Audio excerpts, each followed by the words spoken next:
কোন নিমখ হাৰাম এইটো আজমল চাহাবে নিজেই জানে 2016 নিৰ্বাচনত পাৰ্টি ডনেশ্যনৰ নামত মোৰ পৰা 50 লাখ টকা লৈছে যোৱা নিৰ্বাচনত মোৰ পৰা 50 লাখ টকা লৈছে কিন্তু লাষ্টত গৈ মোক টিকেট দিয়া নাই আৰু তেওঁ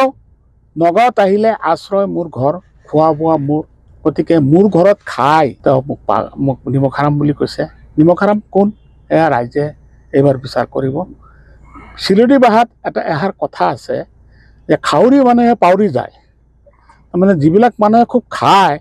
যাৰ ঘৰত খাব তাকে পাহৰিব আজমল চাহাবে মোৰ ঘৰত বহুত খাইছে গুৱাহাটী ঘৰত খাইছে গুৱাহাটী ঘৰৰ পৰা খানা বনাই খুৱাইছোঁ নগাঁও ঘৰত খাইছে নগাঁও ঘৰত থৈছে ইডিঅ'ফৰ এনে এজন ব্যক্তি আছে নেকি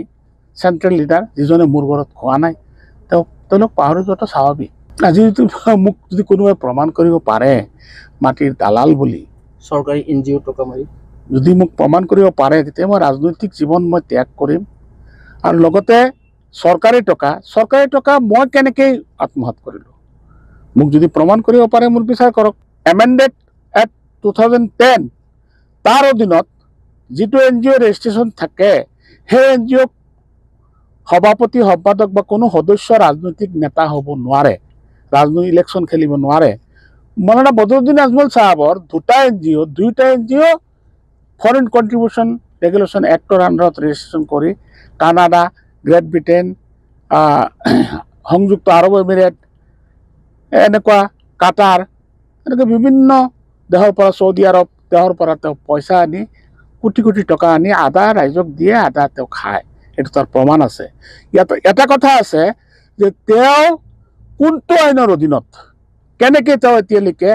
ফৰেন কণ্ট্ৰিবিউশ্যন ৰেগুলেশ্যন এক্টৰ আণ্ডাৰত তেওঁৰ NGO এতিয়ালৈকে ৰেজিষ্ট্ৰেশ্যন হৈ আছে কাৰণ তেওঁক ভাৰতীয় সংবিধান মতে নিৰ্বাচন খেলিব দিব নালাগে তেওঁৰ বাজেয়াপ্ত নিৰ্বাচনৰ পৰা তেওঁক আঁতৰাই ৰাখিব লাগে যিহেতু তেওঁ এই এক্টৰ আণ্ডাৰত তেওঁ বাহিৰৰ পৰা পইচা আনিছে বাহিৰৰ পৰা পইচা আনি তেওঁ ৰাজনীতি কৰিছে তেওঁ যিখন হেলিকপ্টাৰত ঘূৰি ফুৰিছে হেলিকপ্টাৰখন বিজেপিৰ বুলি ৰাইজে কৈছে তেওঁ সিদিনাখন যে ক'লে যে গৌৰৱ গগৈক হিন্দু মানুহে ভোট দিব নালাগে হিন্দু মানুহে কাক ভোট দিব যদি গৌৰৱ গগৈক ভোট দিব নালাগে তেওঁৰতো তাৰ দলৰ প্ৰাৰ্থী নাই নিশ্চয় তেওঁ আওপাকে তপন গগৈক ভোট দিবৰ কাৰণে হিন্দু মানুহক আহ্বান জনাইছে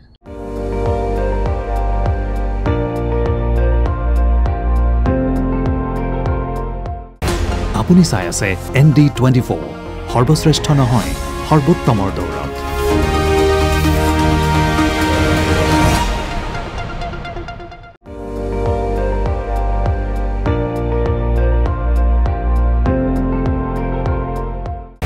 আপুনি চাই আছে ND24